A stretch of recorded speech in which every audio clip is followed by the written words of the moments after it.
pies de venado. Diga conmigo, pies de venado.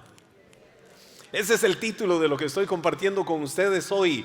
Le he llamado a este tema pies de venado. Dilo conmigo, pies de venado.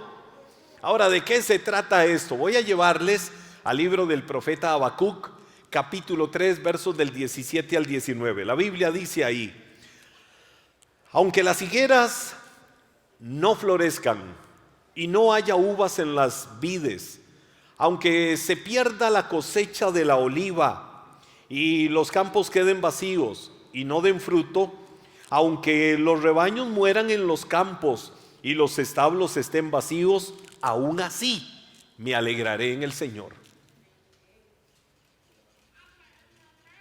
Aún así me alegraré en el Señor.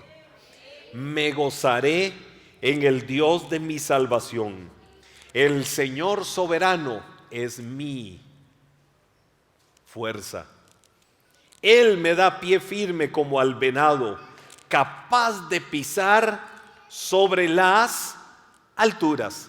¿Qué hace Dios? Me da pies firmes como de venado, capaz de pisar sobre las alturas. Que el Señor hable y ministre tu corazón, porque sé que esta palabra va a avivar y va a retar tu vida de fe y te va a llevar a otro nivel en este tiempo especial y extraordinario de Dios. Voy a ver 3 puntos sobre esto que acabo de compartir. El tema pies de venados. 3 aspectos de lo que yo me encuentro, de toda la riqueza que hay ahí. Voy a extraer 3 aspectos. Número 1, la realidad. ¿Qué es lo que nos está hablando la Biblia? ¿De qué nos está hablando? ¿Cuál es la realidad de lo que nos encontramos? El profeta Habacuc, que es un libro muy pequeño, Habacuc es el último de los profetas menores, no que aparece de último, porque el último libro que aparece en el Antiguo Testamento es un profeta menor y es Malaquías, pero en la cronología, en el orden histórico, Habacuc fue el último de los profetas menores. Habacuc tuvo la particularidad de que de todos los profetas recibían palabras que venían de parte de Dios y ellos trasladaban esas palabras que Dios hablaba a su corazón. Habacuc tuvo la particularidad, la exclusividad de tener una entrevista con Dios.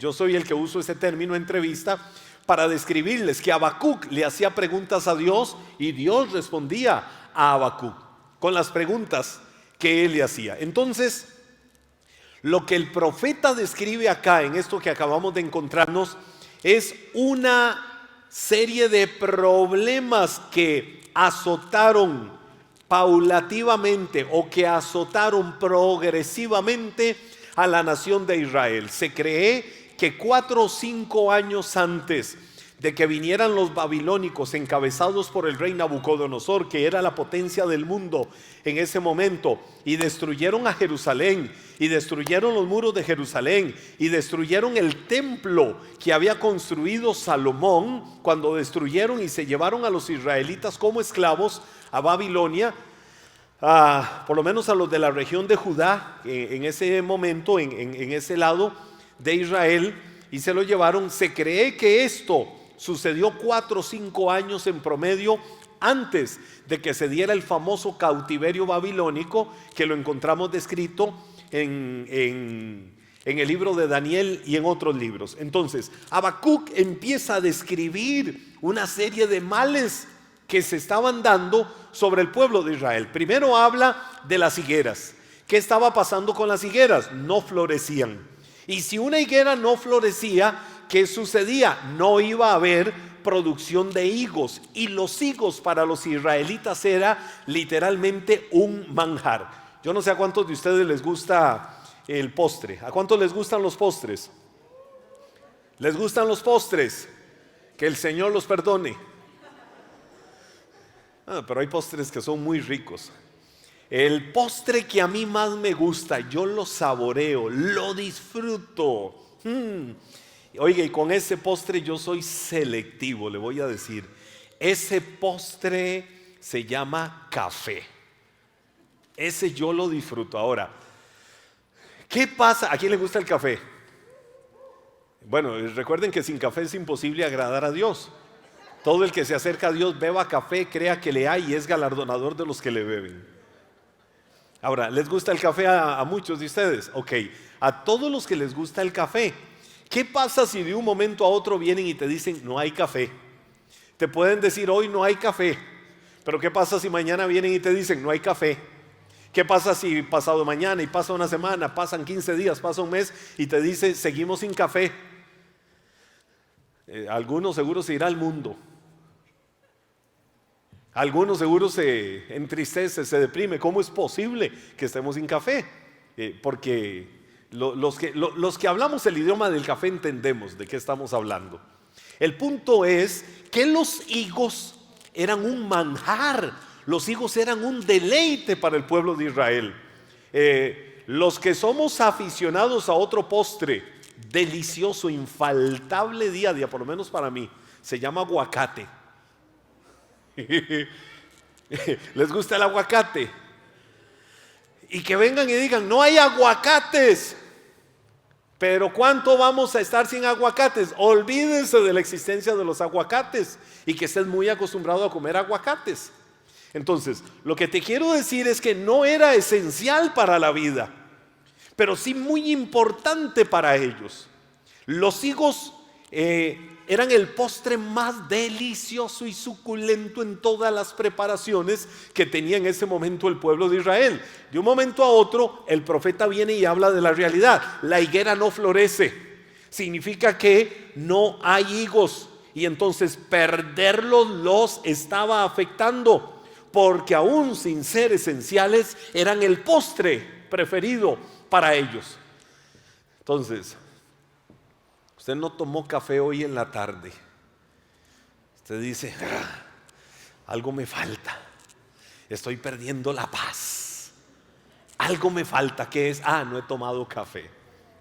Ahora imagínense, literal, o sea, les estoy hablando literal, cómo se estaba sintiendo el pueblo de Israel de saber que no tenían su postre preferido.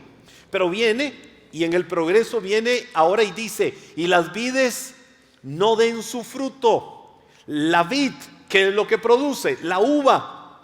Y a su vez, la uva producía las principales bebidas en sus diferentes preparaciones, desde el vino y bebidas refrescantes y otras cosas que eran fundamentales y muy importantes también en la economía de Israel. Entonces, estaban teniendo un problema serio. No solo porque la higuera no florecía, sino también porque las vides no daban fruto. Pero luego viene y habla de las aceitunas. ¿Y por qué de las aceitunas? Porque dice, aunque la higuera no florezca ni en las vides haya fruto, aunque falte el producto del olivo. Los árboles de olivo, ¿qué es lo que producen? ¿Qué produce el olivo? La aceituna. Y la aceituna era vital y era fundamental para el pueblo de Israel, porque si no había producción en ese momento y no habían aceitunas, entonces no podían tener aceite para cocinar. De verdad, no había aceite para cocinar. Ahora, no solo eso, no había nacido todavía Tomás Alva Edison. Entonces, ¿qué sucedía? Usaban aceite para prender lamparitas y ver en medio de la oscuridad. Entonces era un problema muchísimo mayor, mayúsculo, que se les venía dando al pueblo de Israel. Ya no era solo que la higuera no florecía, que las vides no daban fruto, que estaba faltando, había escasez del producto del olivo, sino que también ahora viene y dice los labrados no dan mantenimiento, es decir, no hay grano, los campos están secos. Vamos a Cot, vamos a Tierra Blanca, vamos allá a Potrero Cerrado, vamos a las faldas del volcán Irazú y todo es un desierto. Ya no se ve aquello verde y aquellos campos hermosos de cebolla, de papa, de zanahoria y otro montón de cosas. Ya no vamos allá por otros sectores y vemos toda la producción del maíz, y vamos a otros sectores y vemos la producción de caña de azúcar. No hay nada. Los labrados no están dando mantenimiento. Y en el caso de ellos, la producción estaba bajando, pero de una manera impresionante. No había literalmente cosecha de nada, no había grano de absolutamente nada. Y si no hay grano, si no hay alimento, si vamos a Guanacaste, que es donde se da una producción grande del arroz, y los territorios donde hay mucho trigo, y todo eso está seco, va a ser sinónimo ¿de qué? De hambruna. Los que vivimos en Costa Rica, los que habíamos nacido a finales de los años 70, sí, soy modelo casi 70. Y en esos días yo todavía era niño, pero siendo niño nos íbamos de madrugada a los estancos del Consejo Nacional de la Producción a hacer filas horas de horas en las madrugadas. Unas horas yo, otras horas alguno de mis hermanos, otra hora mi mamá, otra hora alguno de mis... Y ahí no había distinción de clases sociales. Ahí no había quién tenía dinero y quién no tenía dinero. Punto. La economía del país estaba caída. Y entonces se iba ¿para qué? Después de tantas horas para poder comprar unos 2-3 kilos de arroz, unos 2-3 kilos de frijoles y rendirlos. Fue una época difícil que vivió el país. Ahora, por lo menos había algo para alimentarse. Pero cuando dice los labrados no dan mantenimiento, es decir, no hay grano, no hay producción, ¿qué está significando? Que hay hambruna en la tierra, que hay hambre y no tienen literalmente qué comer. Y ahora viene y habla viene y dice, y las ovejas sean quitadas de la majada, las vacas de los corrales, es decir, muere el ganado, que era fundamental en la economía. Entonces, ¿qué sucede ahora? Todos los derivados del ganado, solo piense, mire, si usted piensa por un momento en 10 derivados de la vaca, le va a ser fácil decirlos. Si alguno va a decir ron, chicris, etcétera, etcétera, etcétera, todos esos. Pero el queso, la leche, la carne en sus diferentes tipos de carnes, cualquier cantidad de cosas, la natilla, los mismos helados, cualquier cosa. Imagínense que no haya ganado, que las ovejas no estén. Entonces eso los estaba privando de alimentos. Y no solo de alimento, sino de la habilidad de ser productivos. ¿Por qué? Porque no había absolutamente nada.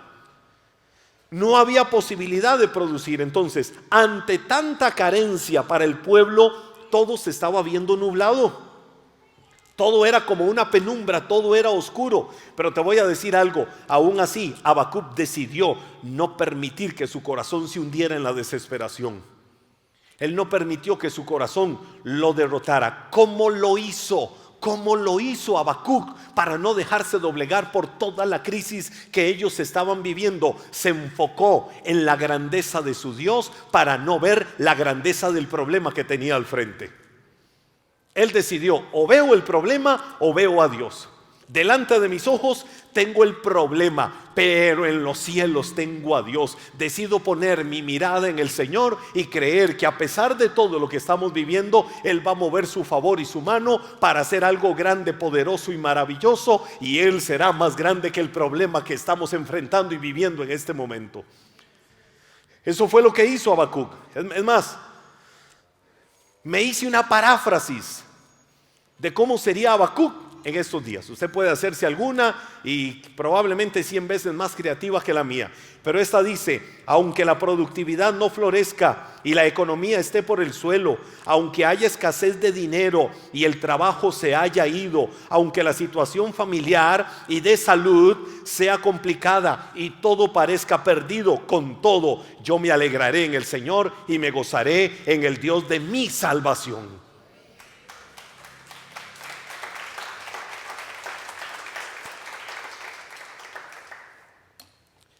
Tu gozo no depende de las circunstancias, depende del mismo Dios que te sustenta y tiene en sus manos tu vida.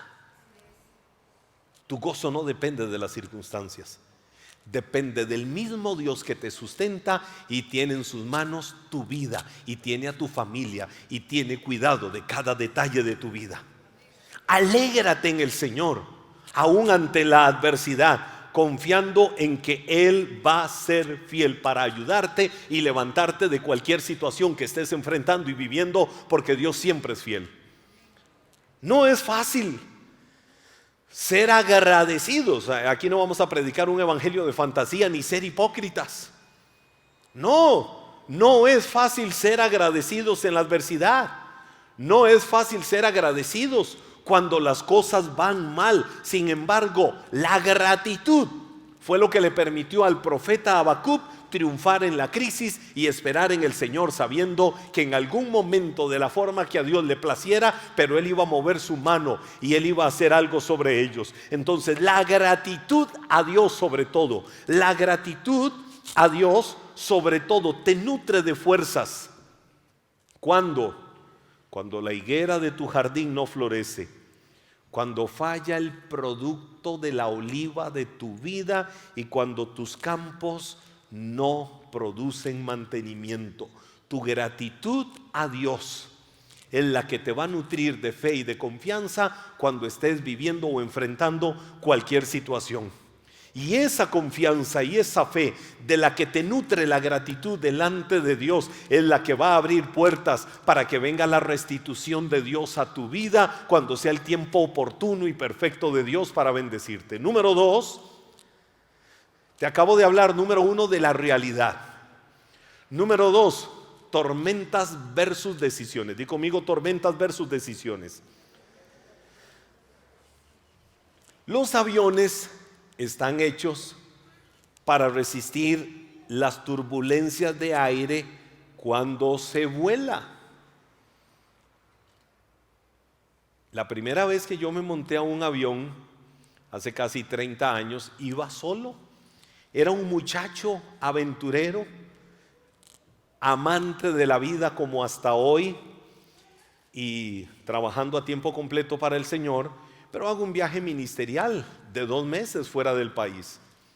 Iba a estar un mes en Puerto Rico y otro mes invitado al noreste de los Estados Unidos a compartir en varios proyectos juveniles. Y entonces recuerdo que cuando salgo y me monto a la periférica de una línea aérea que había en Costa Rica que se llamaba LAXA, y digo la periférica porque para llegar a Puerto Rico primero tenía que ir a otros 3 países. Entonces bajaba en uno, subía, bajaba en otro, subía y en eso. Pero cuando el avión despega y lleva cierto rato de vuelo y empieza y a moverse, yo me sentía en las calles de Taras en ese momento. Y dije, ey, ¿qué es esto? ¿Por qué se mueve así? Señores pasajeros, les solicitamos mantener el cinturón puesto porque estamos pasando por una zona de turbulencia. Yo decía, Señor Jesús, ¿y qué es eso? Yo no sabía que eso pasaba. Ahora es lo más normal que en un vuelo en algún momento el avión se mueva un poquitito, como si estuvieras pasando por una calle un poquito golpeada. Es lo más normal. Eso es normal dentro de la aeronáutica. Los aviones están hechos para tener la capacidad de resistir las turbulencias de aire cuando vuelan. Las turbulencias se califican, se establecen del 1 al 6.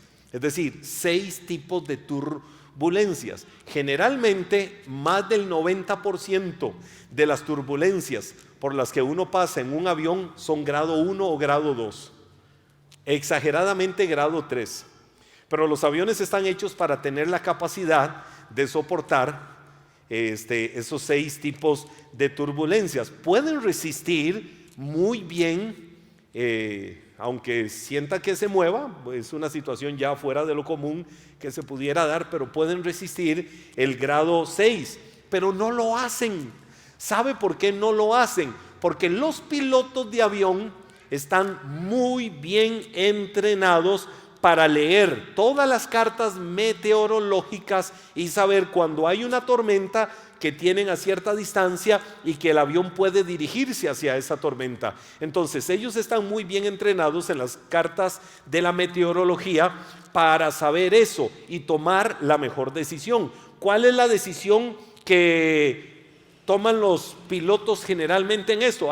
Se aproxima una tormenta, nos vamos a topar con esta tormenta dentro de 30 millas, dentro de 50, dentro de 100 millas. Entonces, ¿qué vamos a hacer? Generalmente los pilotos lo que hacen es que se elevan. Viene la turbulencia, viene el avión y ellos empiezan a elevarse por encima de la turbulencia. Y entonces allá están aquellos vientos o hay una lluvia muy fuerte o hay una zona de tormentas muy fuertes y el avión está volando por encima de eso.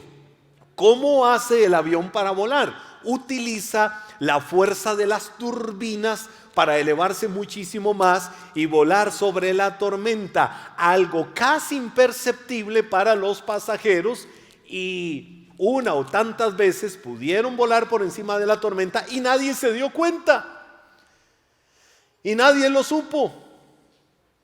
Yo muchas veces yendo en un avión, y me encanta ir como chiquito por la ventana, y entonces ve uno allá a lo lejos nubes negras y uno dice wow, y vamos a pasar por ahí, pero de un momento a otro uno ve el avión, ¿dónde va? Y las nubes por allá abajo, o sencillamente ve las nubes allá abajo y ve uno todo azul. ¿Qué están haciendo los pilotos? Con la fuerza de las turbinas de su avión se elevan un poco más, como le digo, casi imperceptible, para que nadie viva o nadie sienta ese momento de las turbulencias y las tormentas que hay ahí. Las águilas, que es el ave más grande, que es el ave que se remonta a las alturas más altas, las águilas hacen lo mismo exactamente que los aviones en las tormentas. O lo pudiéramos cambiar, los aviones hacen exactamente lo mismo que las águilas. En el caso de las águilas, su instinto, la capacidad con la que Dios las creó, les permite conocer cuando hay una tormenta que se está acercando. Wow, eso es impresionante. En el instinto y la inteligencia de las águilas, de que ellas pueden percibir cuando se acerca una tormenta. Entonces aprovechan la fuerza de las corrientes de aire, eso es lo que hacen las águilas, aprovechan la fuerza de las corrientes de aire, abren sus alas, y cuando abren sus alas se elevan por encima de las tormentas. ¿Cruzaron la tormenta las águilas? No, no las cruzaron. Con la fuerza del aire extienden las alas y se empiezan a elevar más y más, casi que de forma natural se empiezan a elevar y van a pasar por encima de las tormentas. Te voy a decir algo, igual que los aviones, igual que las águilas, te vas a encontrar en la vida con turbulencias. Te vas a encontrar en la vida con tormentas muy fuertes que van a querer derribar tu vida en algún momento. Es allí donde te puedes elevar, no físicamente, pero sí te puedes elevar espiritualmente, para que, como dice la Biblia, puedas andar sobre las alturas de cualquier situación que quiera venir a doblegar tu vida y hacerte caer. Porque hay un Dios que la Biblia dice que los que esperan en el Señor se van a levantar como las águilas. Van a extender sus alas como las águilas, van a correr por la vida, no se van a cansar, no se van a fatigar, y van a saber cuando hay una tormenta, cuando hay el fuego de la prueba, cuando hay un viento contrario, cuando hay lo que estaba viviendo Israel, que lo dice el profeta Habacuc, y determinan y deciden que se van a levantar por encima de esas tormentas y las van a ver allá abajo. ¿Por qué? Porque van sostenidos por las alas de águila, van sostenidos por la mano del Señor, que les cuida y les guarda en cualquier viento de tormenta, para que ella no los doblegue. Esa misma idea de los aviones y de las tormentas, la Biblia la describe para aquel que dice: hey, yo soy hijo de Dios y puedo levantarme a las alturas para volar por encima de las tormentas. Y eso lo tenemos que creer. Te puedes elevar, no físicamente, pero sí espiritualmente, para ganar esas batallas. Ahora, si estás volando en tu vida a baja altura y estás golpeado, golpeada por las depresiones, por los valles de soledad, por los valles de tristeza, o has tocado fondo, te voy a decir algo: es tu tiempo para levantarte. Es el tiempo para que enciendas las turbinas de tu vida. Es el tiempo para que extiendas las alas y empieces a volar por encima de todo eso. Que hay un Dios que te ama, hay un Dios que te cuida, y hay un Dios que te quiere llevar por encima de toda adversidad. A pesar de todas las turbulencias que el enemigo te quiera traer, para derribarte con toda la fuerza de los vientos que el enemigo quiera traer, aprende a caminar en fe y creyendo que el Señor es tu sustentador. Por eso Habacuc decía: el Señor es mi fortaleza. Es decir, él tenía muy claro que en medio de esas situaciones, quién era el que lo sostenía. Ahora, te voy a decir algo. Habacuc empieza el libro con una queja contra Dios. ¿Alguna vez te has quejado contra Dios? ¿Alguna vez has querido acusar a Dios de algo? Sinceramente, ¿te has quejado o has querido acusar a Dios de algo? Tan espirituales somos que solo yo soy pecador aquí para decir más de una vez he querido señalar a Dios y decirle: sos el culpable. O como decía aquella salmista: ¿por qué me abandonaste? ¿Alguna vez te ha pasado? ¿Sí te ha pasado alguna vez? Habacuc comenzó su libro con mucha tristeza, porque él estaba viendo la destrucción que había venido sobre el pueblo de Israel. Y entonces viene y le hace un reclamo a Dios. Capítulo 1, verso 1 del libro del profeta Habacuc dice: ¿hasta cuándo debo de pedir ayuda, oh Señor? Pero tú no escuchas. Oiga lo que le dice al Señor: tú no escuchas.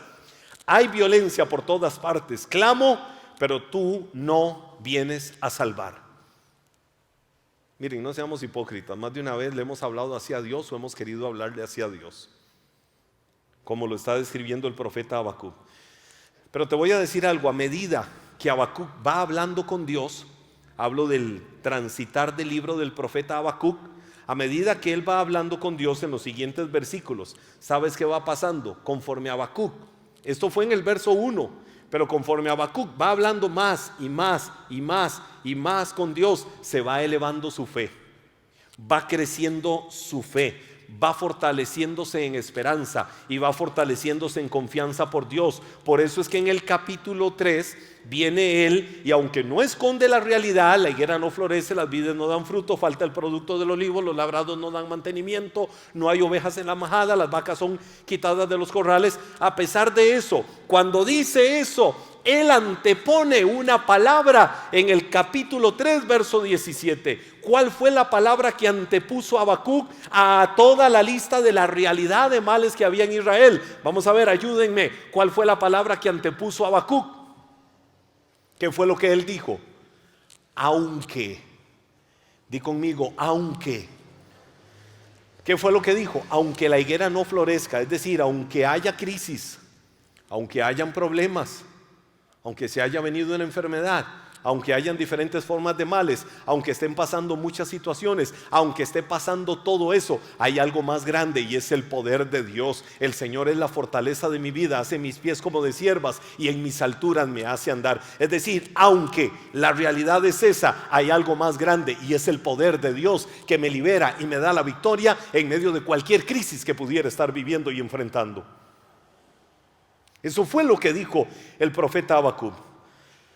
Esa palabra literalmente lo que está significando es: a pesar de lo que perdí, a pesar de esta enfermedad, a pesar de la crisis matrimonial, a pesar de la crisis financiera, y ponle 1000 etcétera más, a pesar o aunque esté viviendo todo eso, yo sé quién es el Dios que me rescata y me va a sacar adelante de lo que ahora estoy viviendo.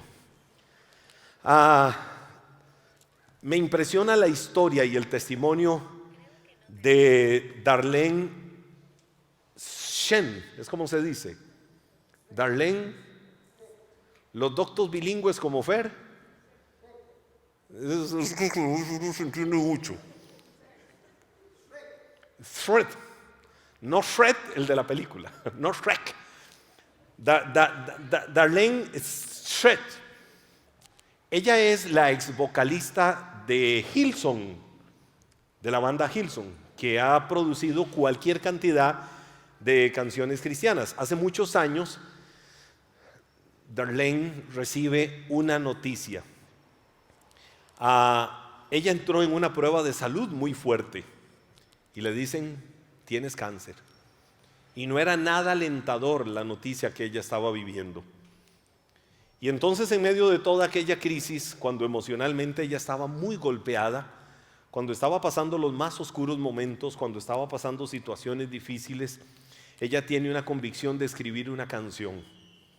Y cuando ella tiene la convicción de escribir esa canción, emocionalmente dice: jamás, yo no voy a hacer esto, no tengo fuerza, no tengo ánimo, me siento doblegada, me siento derrotada.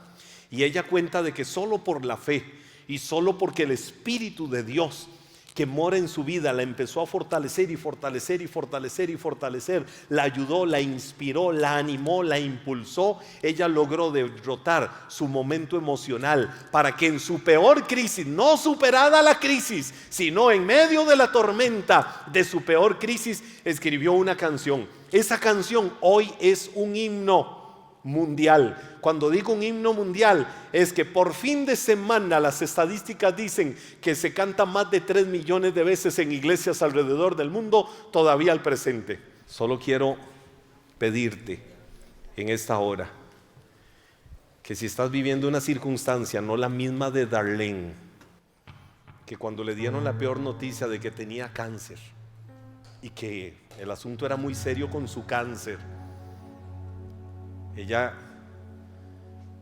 en su peor momento hizo esa canción. Ahora, ¿qué pasó con Darlene? La gratitud que despertó este canto en su vida empezó a darle nuevas fuerzas, nuevos aires. Hoy ella sigue siendo a nivel mundial una gran adoradora, totalmente libre de la enfermedad para la gloria de Dios. ¿Será que nos falta gratitud? ¿Será que nos falta tomar las mejores decisiones aun cuando los vientos soplan de manera contraria?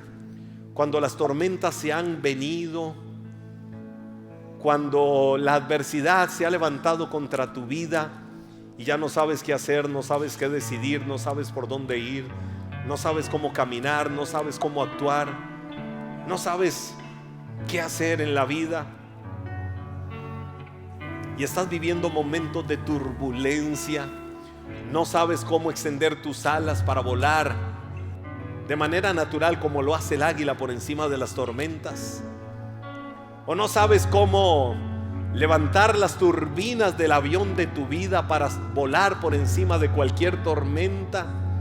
Es el momento de que te rindas a Dios, quizás en la circunstancia más difícil, cuando cuesta que haya gratitud, cuando cuesta que haya agradecimiento, cuando cuesta que haya ánimo y fuerzas, cuando las emociones te dicen: húndete, desespérate, déjate derrotar, déjate doblegar. Cuando las emociones te dicen lo contrario,